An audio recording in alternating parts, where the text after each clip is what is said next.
Bonjour, c'est Laetitia Colombani.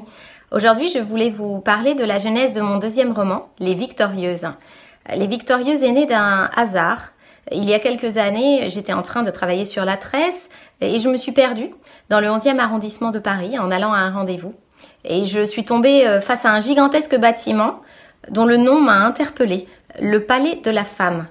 Je ne connaissais absolument pas ce palais, j'ai eu envie d'en savoir plus et j'ai découvert qu'il s'agissait du plus grand foyer d'accueil pour les femmes en Europe, un lieu où se côtoyaient des femmes venues du monde entier, parlant toutes les langues, issues de toutes les religions, de toutes les traditions.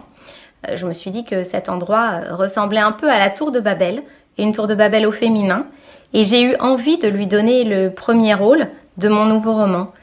Les Victorieuses racontent donc l'histoire du palais, à travers deux époques différentes. Le palais d'aujourd'hui, avec les femmes qui y vivent, celles qui y travaillent, celles qui y interviennent aussi, comme bénévoles.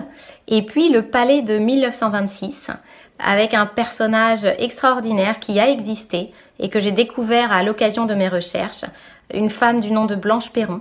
Cette femme, elle dirigeait l'armée du salut en France dans les années 20 avec son mari Albin et elle s'est battue, elle a déplacé des montagnes pour offrir aux femmes déshéritées un toit, un refuge. Ce palais, c'est elle qui l'a créé. J'ai eu envie de lui rendre hommage et de rendre hommage à toutes les femmes qui y vivent toujours aujourd'hui, à toutes celles que la vie a malmenées et qui ont trouvé en ce palais un lieu d'accueil, un refuge, un lieu d'espoir pour se reconstruire.